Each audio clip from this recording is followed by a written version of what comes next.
동 있어요. 지금 할 것 아니죠. 지금 찬양할 것 아니죠. 예, 오후 시간 우리 강의 출애굽기 강의 네 번째 시간이 되겠습니다. 제목은 잊지 않으시는 하나님이라는 제목을 잡아요. 오늘 그 말씀 속에 25절을 보면 하나님이 이스라엘 자손을 마셨고 돌보셨고, 자, 낮에 아침 시간에 말씀을 드렸어요. 자손을 돌보셨고라는 이 말은 보셨고라는 말과 같다 그랬죠. 보셨고, 하나님이 그들을 뭐 하셨더라? 기억하셨더라.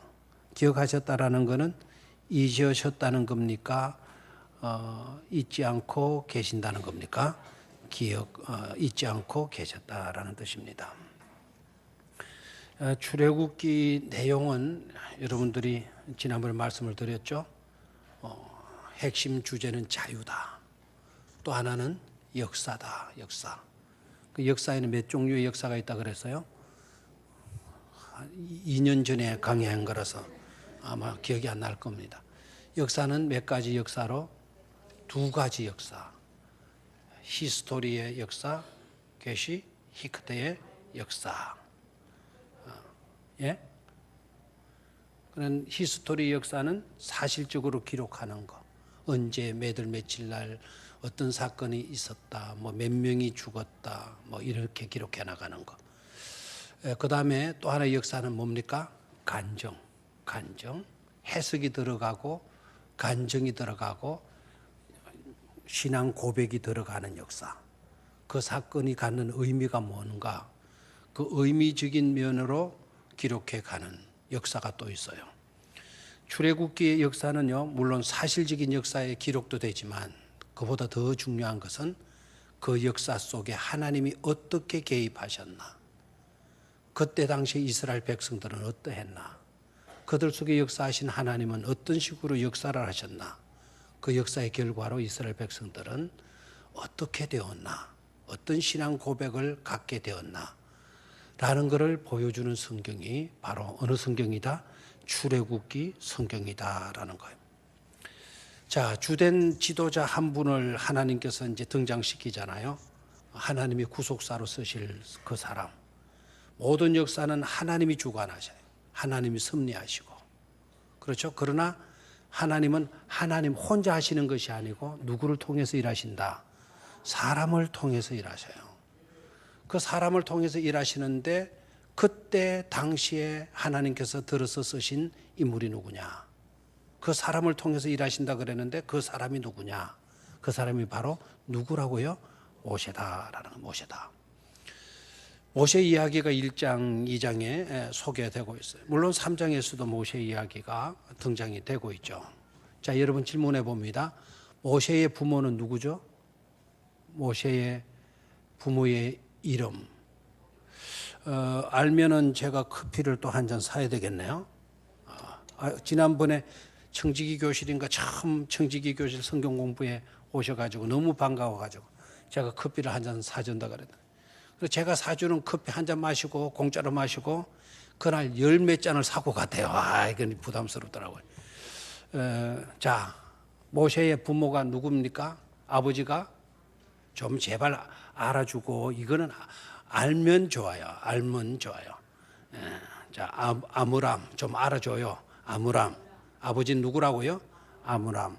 그의 어머니는 베개를 잘 베고 자시면 좋아요. 요게벳이 모세의 어머니죠. 그 어려운 시대 때에 모세가 태어나요. 모세가 태어나는데 성경을 보면 모세가 잘생겼다, 못생겼다? 잘생겼다. 옛날 성경으로는 준수한지라. 너무너무 잘생겼다라는 겁니다. 자, 저를 보세요. 모세가 잘생겼다라고 하는 이 말은요, 모세가 캐남이고 미남이고 뭐 그런 인물로 소개하는 게 아닙니다. 거기에 잘생겼다, 준수했다라고 하는 이 단어를 히브리어로 토다 그래요. 다시 한번 히브리어로 뭐라 그래요? 토버라 그래요. 토다는 감사하다, 토벌은 잘생겼다, 보시기에 좋았더라라는 뜻이에요. 그러니까 출애굽기를 시작하면서 모세의 탄생을 알리면서 성경 기록자는 어떤 단어를 쓰고 있는가 하니까 토브라고 하는 단어를 쓰고 있어요. 그 토브라는 단어는 하나님께서 천지를 창조하실 때 창세기 1장, 2장에서 많이 등장하는 히브리 단어예요. 하나님이 보시기에 뭐하였더라? 좋았더라. 하나님 보시기에 뭐하였더라? 좋았더라. 아므람과 요게벳이 아들을 그 어려운 때에 아들을 딱 낳고 한 말 하나님이 보시기에 뭐하였더라? 좋았더라. 토브라고 하는 단어가 출애굽기에 사용되고 있어요. 자, 여기에서는요. 왜 이 단어가 창세기 모든 창조를 이야기할 때 사용되어졌던 그 토브라고 하는 단어가 모세가 태어났을 때 사용하는가? 그게 등장하고 있는가? 이게 암시적인 요소가 있어요. 그것은 바로 뭔가 하니까 하나님께서 천지 만물을 창조하심으로 이 지구의 역사, 이 우주 만물의 역사가 시작되어졌던 것처럼 모세가 태어남으로 하나님께서 펼치실 새로운 세계를 알려주는 거예요. 새로운 세계가 펼쳐지게 된다는 시그널이에요. 시그널, 신호란 말이에요. 신호. 알겠나요? 이 창세기가 갖는 이 내용은 출애굽기가 갖는 이 내용은 창세기 내용하고 아주 밀접한 관계를 가지고 있다라는 것이죠. 됐습니까? 되나요? 자, 또 보시고 오늘 아침에도 봤다시피 본지라, 모세가 본지라라고 하는 단어가 있었죠. 본지라가 몇 절에 나왔었습니까? 아침에 우리가 봤죠. 11절에 나왔죠. 애굽 사람 어떤 애굽 사람이 한 히브리 사람 곧 자기 형제를 치는 것을 본지라 그래서요. 그 미리 좀 나중에 또 잊어먹을까봐 그 말씀을 드렸는데 그 애굽 사람 어떤 애굽 사람이라는 말 밑에다 밑줄을 다 끊어오시기를 바라요. 어떤 애굽 사람이 밑줄을 긋습니까? 어떤 애굽 사람이 한 히브리 사람 곧 자기 형제를 치는 것을 만지라 본지라 그랬어요. 여기에 본다라고 하는 이 단어, 본다라고 하는 이 단어, 이 단어는 마치도 누가 누구를 볼 때 사용했던 단어다. 하나님께서 자기의 백성 히브리 사람들이 압제당하는 것을 부르짖는 것을 보시고 돌보시니라는 말씀과 관계된다 그랬죠. 오늘 읽었던 끝절 말씀에 하나님이 이스라엘 자손을 돌보셨고 하나님께서 이스라엘 백성들을 마셨고 돌보셨고 하나님께서 이스라엘 백성들을 보시고라는 단어 똑같은 단어라 그랬어요. 그들을 기억하니라. 여기에 보다라고 하는 이 단어도 굉장히 중요해요. 3번 본 게 나타나요. 모세가 3번 본 걸로 나타나요. 뭘 봤냐? 자기 형제들이 고생하고 있는 것을 보았고 찾았습니까? 11절에 자기 백성들, 자기 형제들이 나가서 그들이 고되게 노동하는 것을 보더니 그게 보았다. 그 다음에 어떤 애굽 사람이 한 히브리 사람을 자기 형제를 뭐 하는 것을 보았다? 치는 것을 보았다. 또 한 번 더 보고라고 하는 단어가 나와요. 그게 어디에 나와요? 12절에 나와요. 좌우를 살펴 사람이 없음을 보고 애굽 사람을 쳐 죽여 모래 속에 뭐였다? 감추었다. 보다라고 하는 단어가 몇 번 나왔다고요? 3번 나오고 있어요. 그런데 중요한 거는 보십시오. 자기 형제들 중노동하는 거 너무너무 고된 일하는 거 보았고 어떤 애굽 사람이 자기 형제 중 한 사람을 쳐 죽이는 걸 보았고 그리고 좌우를 살펴봤더니 사람이 없음을 보았다 그랬어요. 그러니까 뭐를 한 거죠? 모세가 그냥 때려 죽인 게 아닙니다. 그냥 집어가 가지고 죽인 게 아닙니다. 좌우를 미리 뭐 했습니까? 살펴보고 죽였다라는 거예요. 그러니까 사람이 있나 누가 보나 안 보나 살펴보고 아무도 없는 걸 알고는 쳐 죽였다. 그리고 모래 속에 감추었다. 그래서 지도 새도 모를 거다 이렇게 생각을 한 거예요. 근데 이것이 모세의 잘못이다 그랬어요. 모세의 실수였다라는 거죠. 자, 안 보고 사람이 없음을 보고라고 그랬는데 이스라엘 백성들을 생각해 주는 사람이 없다라는 거예요. 그리고 자기가 그 사람을 쳐 죽여도 누구 하나 보는 사람이 있다 없다? 없다. 과연 이것이 사실이냐? 바로 문제의 발단은 여기서 시작이 됐죠. 창세기 50장으로 한번 내려가서 보겠습니다. 창세기 50장 24절. 모세의 실수는 자기의 힘으로, 자기의 판단으로, 자기의 생각으로 문제를 풀어가려고 했다는 거예요. 사람이 없으니까 요때다. 때마침 잘 됐다. 이렇게 생각하고 자기 백성을 구하는 일로, 자기 동족을 위하는 것으로 행동을 한 거죠. 그런데 나밖에 없다. 나밖에 없다. 히브리 백성들을 지켜주고 돌볼 사람 나밖에 없다. 요때다. 요럴 때 죽여 없애야 된다. 내 형제를 괴롭히는 사람 없애야 된다. 이렇게 판단하고 사람을 쳐 죽였는데 창세기 50장으로 내려가서 24절을 봐요. 24절을 시작. 요셉이 그의 형제들에게 이르되 나는 죽을 것이나 하나님이 당신들을 돌보시고 당신들을 이 땅에서 인도하여 내사 아브라함과 이삭과 야곱에게 맹세하신 땅에 이르게 하시리라 하고. 자, 이때는 400년 전에 요셉이가 한 말이죠. 요셉이가 무슨 말을 해요? 요셉이 그의 형제들에게 이르되 나는 죽을 것이나 하나님이 당신들을 마시고 돌보시고 당신들을 이 땅에서 인도하여, 이 땅은 어느 땅? 애굽 땅에서 인도하여 내사 아브라함과 이삭과 야곱에게 맹세한 땅에 마게 할 것이다. 이르게 하실 것이다. 하나님이 함께 하실 것이다라고 말씀하고 있잖아요. 누가 함께 하신다? 하나님이 우리 후손들, 형님들, 후손들과 늘 함께 하실 것이다. 그러면 이 백성들은 오늘 고통당하고 어려운 고된 노역을 하고 있지만은 누가 돌보시고 계셔요? 하나님께서 돌보시고 있는 것 아닙니까? 그런데 모세는 어떤 생각이에요? 아무도 없다. 이들을 돌봐줄 사람 누구밖에 없다. 나밖에 없다. 이 형제들을 지킬 수 있는 사람은 나밖에 없다. 이렇게 나오고 두루 살펴보는 사람이 없는 거예요. 죽여도 지켜보는 사람 없고 이들을 돌볼 수 있는 자기 형제들을 돌보는 사람이 없고 사람이 없는 걸로 알아요. 아무도 없는 걸로 생각했어요. 그게 바로 모세의 앞서가는 지성이었다라는 거예요.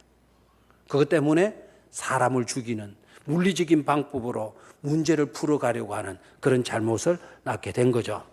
아멘입니까? 여러분 깨달아야 돼요. 우리가 어려운 일이 계속 지속이 되어지게 되면 누가 나를 알아주나? 아무도 없다.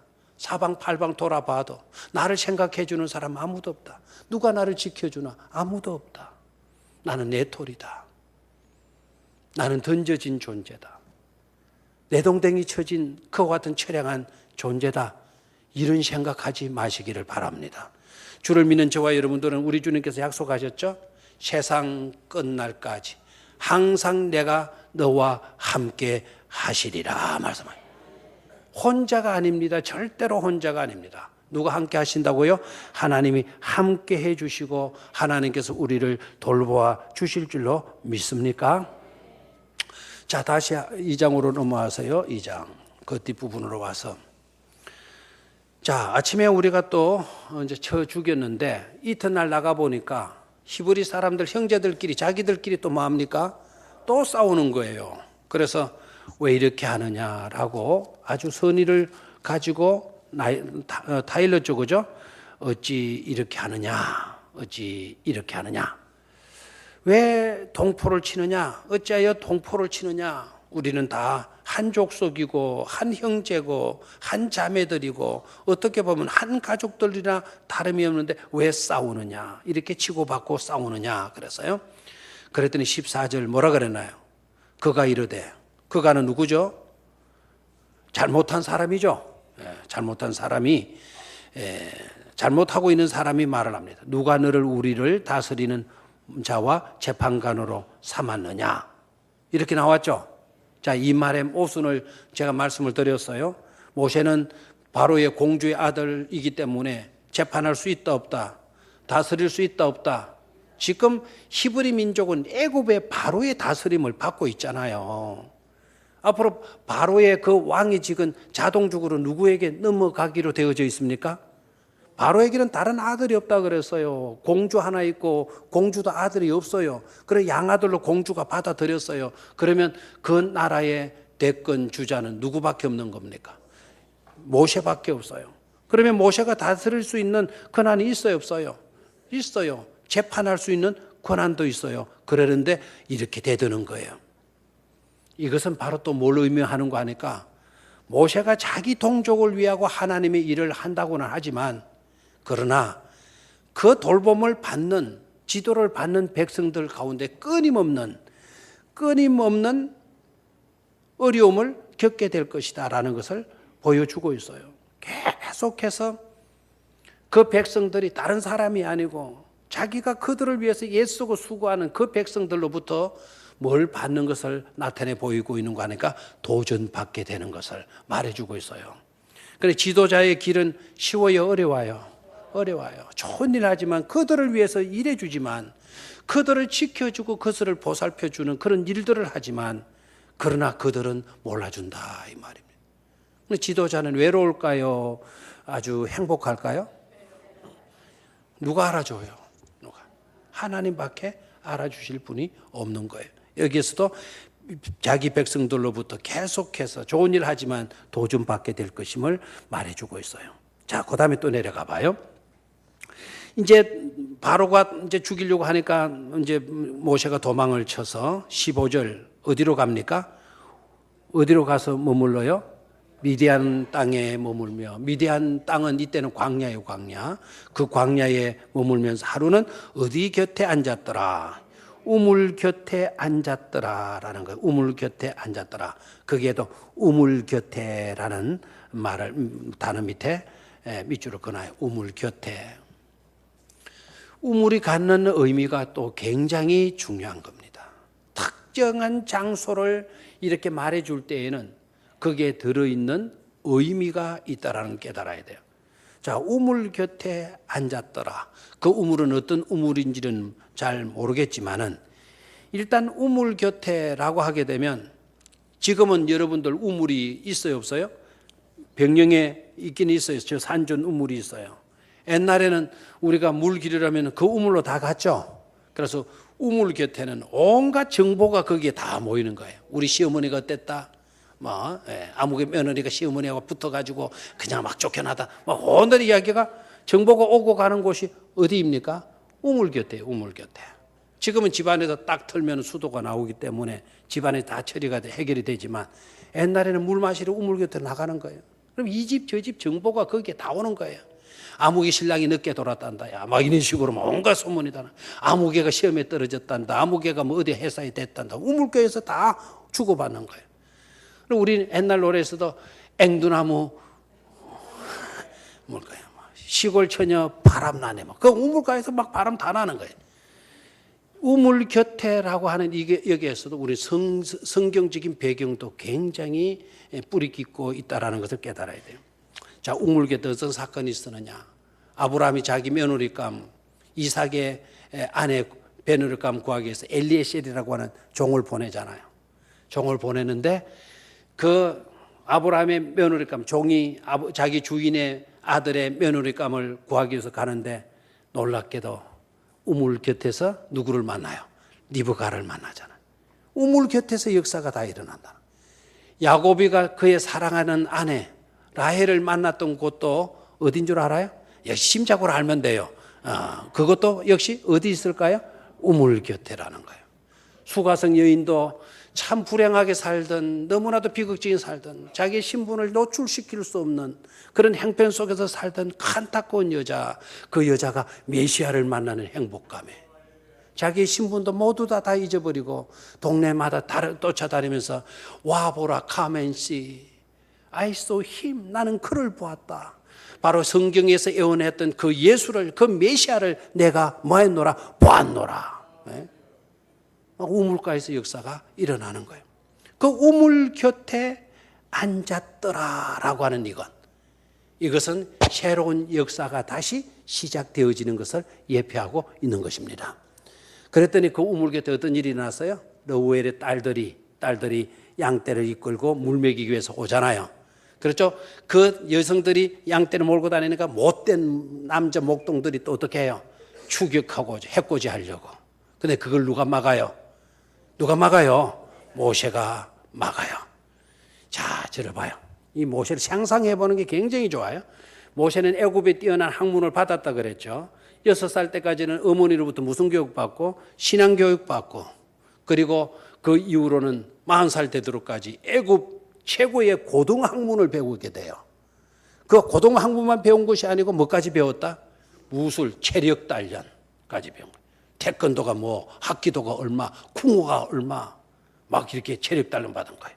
제 생각으로는 목동들이 해코지 하려고, 그 러우엘의 딸들, 여자 목동들 해코지 하려고 다리를 들었을 때 모세가 나가서 딱 붙였을 것 같아요. 그리고 이 가슴에 이 초콜릿 근육을 탁 내보여주고, 그리고 양팔에 그냥 불끈불끈 솟구치는 근육을 딱 너희들 까불면 죽인다 마마 이런 식으로 나왔을 것 같아요. 그래 목동들이 해코지를 못하고 다 도망가게 되어졌잖아요. 됐습니까?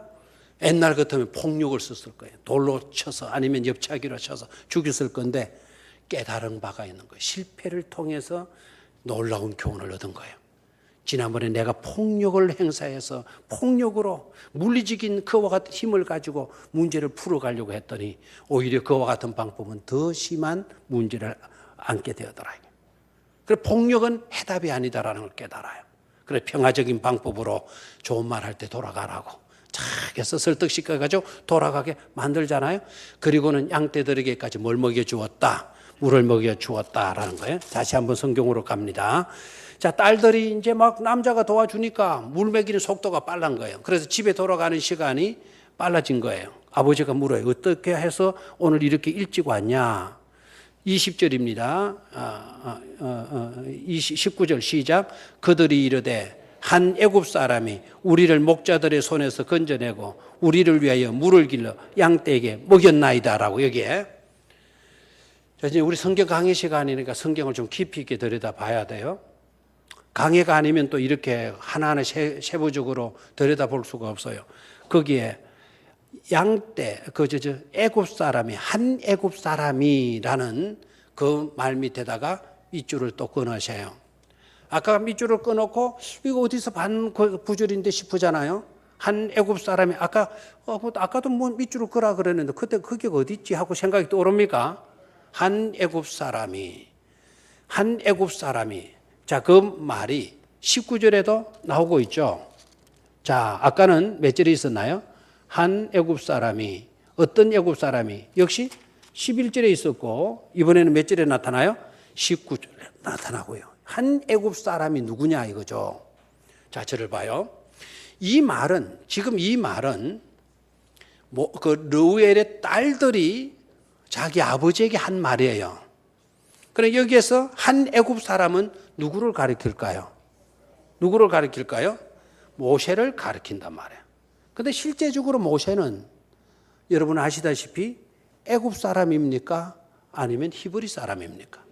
히브리 사람이에요. 그의 부모들은 네이족이에요, 네이족. 그런데 이 여자들이 한 애굽 사람이라고 왜 말을 하는가 이거예요. 여기에서 여러분 아이러니가, 여기에서 퀘스천 마크를 가져야 돼요. 항상 우리는 의문을 가지고 질문하면 사고하게 돼 있어. 사고하게 되면 더 많은 사고를 하게 되고 더 많은 사고를 하게, 성경의 핵심적인 말씀을, 교훈을 우리가 찾을 수가 있는 거예요. 그래서 의문을 가지고 질문한다는 건 굉장히 중요한 거예요. 여러분 질문의 중요성 압니까? 압니까? 모릅니까? 질문이 중요하다라는 거. 우리는 이렇게 해요. 학교 가서 뭘 배웠니라고 이야기를 해요. 그런 히브리 사람들 학교에 가서 네가 성신님에게 뭘 물어봤니라고 질문한다 그러잖아요. 질문이 중요한 거예요. 질문을 하려고 하면 아는 것이 없으면 질문이 안 돼요. 아는 게 있어야 뭐 할 수 있다? 질문할 수가 있는 거예요. 질문했다가 또 도리어 또 굉장히 야단맞는 경우가 있어. 어떻게 야단하냐? 무식한 질문을 하기 때문에 그래. 왜 무식했냐? 알지도 못하고 그냥 질문을 한 거예요. 질문은 똑똑한 사람이 하는 거예요. 여러분 모르기 때문에 질문하는, 모른다는 것, 안다는 그 자체가 또 대단한 거예요. 그 질문을 하게 되죠. 그런데 이 딸들이, 르우엘의 딸들이 한 애굽 사람이 우리를 도와주었다. 목자들의 손에서도 도와주었고 양들에게 물을 먹이는 일에도 그 애굽 사람이 뭐 해주었다? 돌봐주었다. 자, 이 말은 사실입니까? 틀린 말입니까? 맞는 말은 사실이죠. 그런데 이 여자들이 어떻게 모세가 애굽 사람이라는 걸 알았을까요? 어떻게 알았을까? 생김새가 그랬다? 차림이 그랬다? 틀림없이 이 여자들이 애굽 사람이, 한 애굽 사람이, 어떤 애굽 사람이 아니고 한 애굽 사람이 딱 말한 것을 보면은 애굽 사람이라는 걸 알았어요? 몰랐어요? 분명히 알았다 그러면 어떻게 알 수 있었냐 이거예요.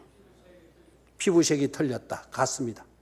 중동이나 애굽이나 피부색이 거의 같습니다. 또 하나는 모세 자기가, 여자들이 아이고 고마워요, 아이고 고마워요, 어디 사람이죠?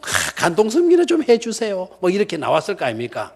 그랬더니 모세가 난 애굽에서 온 사람이다. 나는 애굽 사람이다. 말을 했기 때문에 이 여자들이 한 애굽 사람이 우리를 돌보아 주었다. 그럼 모세는 왜 떳떳하게 히브리 사람이라는 신분을 밝히지 않았을까요? 왜 애굽 사람이라 이렇게 말을 했을까요? 모세는 이미, 여기 놀라운 것을 깨달아야 돼요. 모세는 이미 하나님의 섭리를 알고 있었다라는 거예요. 내가 사실은 오고 싶어서 이곳에 온 게 아니다. 내가 한 어떤 사람을 쳐 죽였다. 쳐 죽였기 때문에 그 일로 탈로가 나서 내가 뭐 해서 왔다? 도망쳐 왔다. 내가 여기 온 것은 내 의지가 아니고 그 애굽 사람 때문이었다. 됐나요? 그 어떤 애굽 사람 때문에 내가 여기 와서 당신들을 뭐 해줄 수 있게 되었다? 도와줄 수 있게 되었다라는 거예요. 자기의 실수 속에서 그 배후에서 역사하시는 하나님의 섭리를 들여다보고 있었던 것이죠. 아멘입니까? 그래서 어떤 애굽 사람이, 이 구절도 우리는 놓칠 수가 없는 구절이 되겠어요. 자, 시간이 없기 때문에 이제 오늘 본문으로 좀 들어가서요.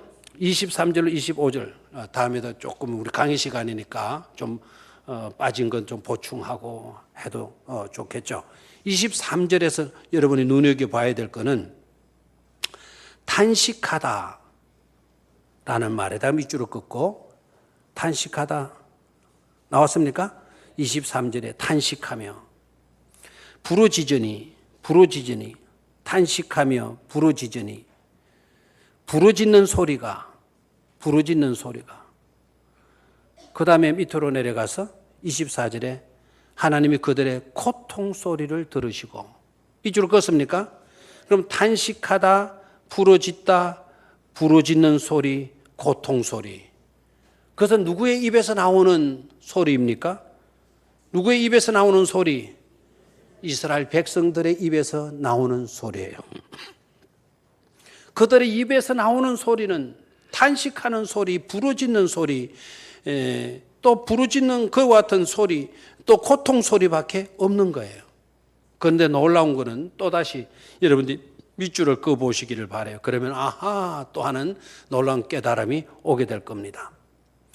자, 밑줄을 그을 준비가 됐죠? 자, 23절 부르짖으니, 그 부르짖는 소리가 하나님께 상달된지라. 24절 하나님이 그들의 고통 소리를 들으시고 밑줄을 그으시고요. 들으시고, 그렇습니까? 그 다음에 그 뒤에 그의 언약을 기억하사라고 하는 단어에 밑줄을 그으시고, 그 다음에 25절 이스라엘 자손을 뭐 하셨고? 돌보셨고, 그리고 하나님이 그들을 뭐 하셨더라? 기억하셨더라.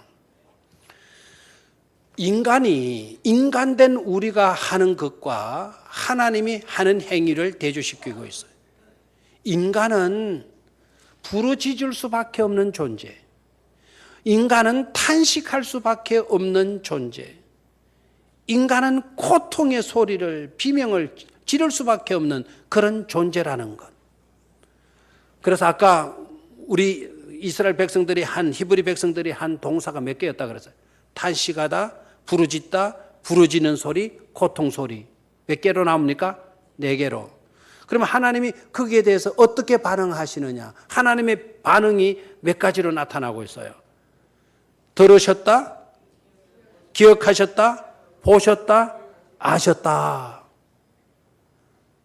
그 기억하셨다라는 이 말, 돌보셨다라는 말이 아까 보셨다라는 말이라고 했죠. 그 다음에 하나님이 그들을 뭐 하셨다, 기억하셨다라는 이 말은 야다. 하나님이 체험해서 직접 확인해서 아시는 것을 말해요. 놀랍죠? 그러면 인간이 내뱉은 소리는 몇 가지였고 4가지였고 그 4가지의 소리에 하나님은 몇 가지로 반응하셨다? 4가지로 반응하셨다라는 거예요. 아멘입니까? 그러나 하나님은 우리들의 부르짖는 소리에 하나의 소리라도 침묵하시거나 못 들은 차지 아니하시고 일일이 부르짖는 소리에 반응해 주시는 하나님이심을 만날 수 있어야 된다라는 거예요. 얼마나 감사한지 몰라요. 얼마나. 그리고 23절로 25절은요. 굉장히 중요한 위치에 놓인 본문이에요. 이것을 가르쳐서 우리는 브릿지라고 하는 말을 써도 돼요. 다리다. 이쪽 세계와 이쪽 세계를 연결해 주는 교량과 같은 것이다. 다리와 같은 내용을 담고 있는 것이 바로 오늘 본문이다. 됐습니까? 또 이렇게도 표현하면 돼요. 여러분 요사이는 이제 우리는 어릴 때는 그런 거 보지를 못해가지고 굉장히 당혹스럽고 제가 한 20년 됐나요? 20년 전에 영국에 갔을 때만 해도 영국의 최첨단의 과학 문명을 보고 얼마나 촌놈이라는 걸 느끼는지 몰라요. 요새 아이들 너무너무 좋은 시대에 살고 있구나. 지금도 우리 아이들 성지순례를 다니거나 단기순교를 다녀가서는 자꾸 선교사님들이 큰 대형 몰 같은 데 그냥 막 풀어놓자는 거예요. 몇 시에 어디로 모인다 그러면 저는 덜덜덜덜덜덜 떨어요. 여러분 겪어보셔도 알지만 저는 절대로 그걸 반대합니다. 그러다가 하나라도 놓치게 되면 어떻게 하느냐고, 잃어버리면 어떻게 되느냐고. 그랬더니 요사이는요 풀어놔라 그래요. 왜요? 애들이요 당황하는 애들이 하나도 없어요. 필리핀 일본에 고등부 갔나요? 중등부 갔나요? 고3? 고등부 중등부 섞여 갔나요? 그랬더니 대형 몰, 우리나라 몰도 큰 게 많지만 그 필리핀에도요 못 사는 나라도 대형 몰들은 엄청나게 규모가 큽니다. 저는 그런 데 가면 헷갈려요. 어디로 나와야 될지. 뭐 어디서 모이자 그러는데 그게 어딘지 기가 나중에 당황하잖아요. 그런데 일마다는 너무너무 잘 모이는 거예요. 왜 그러냐? 우리는 어릴 때 그리고 한 번도 못 보고 걷고 요새 애들은 많이 봤기 때문에 쉽게 찾아와요. 그래서 이거 풀어놔도 되겠구나 이렇게 생각이 되죠.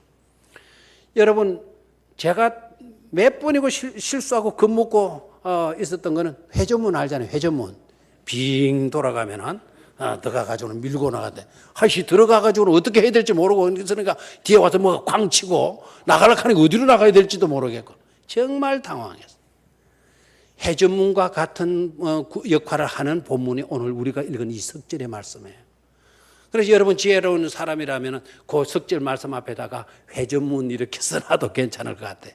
회전문 또는 다리 교량이라고 써놔도 돼요. 이 시대와 이 시대를 이끌어가는 그와 같은 본문이에요. 그리고 석절 말씀 속에 여러분 눈여겨 관찰을 하시는지 모르지만은 석절 말씀 속에 하나님이라는 이름이 몇 번 나오고 있다? 참 답답해요. 얼마나 가르쳐 줘야 할지 모르겠어요. 아니 손가락을 보라 그러잖아. 항상 몇 번 나오고 있다? 이걸 몇 번이라고 이야기를 해도 눈치를 못 채요. 몇 번 나오고 있어요? 5번 나오고 있어요. 출애굽기 1장에서 우리 2장까지 읽는 가운데 여러분 하나님의 이름이라는 말은 히브리 3파들 이야기할 때 하나님을 경외했던 사람이라고 그때 한번 딱 소개됐어요. 그때 한번 이름이 딱 나와요. 그런 이름이 없다가 갑자기 2장 끝부분에 와서 하나님의 이름이 막 쏟아져 나오는 거예요. 몇 번이나? 5번이나 나오고 있어요. 무슨 말인지 아시겠어요? 이제까지 하나님 없이는 시대를 이야기하는 거예요. 탄식과 괴로움과 부르짖는 소리 이런 밖에 나올 수밖에 없었어요. 그러나 하나님의 이름이 등장하게 되면서 새로운 구속사는 열려지게 된다 이 말입니다. 한 시대가 해전문이 돌아가고 새로운 문의 시대가 열리게 되어지는 것을 나타내 보이는 것이 오늘 본문 사건이다라는 거예요. 오늘 말씀을 통해서 여러분 은혜 받으시고 기도가 없었다면 기도를 회복하십시오. 하나님을 향하여 부르짖는 일이 없었다고 한다면 지금으로부터도 부르짖으시기를 바랍니다. 그러면 하나님이 반응하셔요. 우리들의 삶 속에, 나의 역사 속에, 이 나라의 역사 속에 하나님이 개입하셔서 새로운 세계를 열어가시게 된다라는 거예요. 그런 축복이 함께할 수 있기를 주의 이름으로 축원합니다.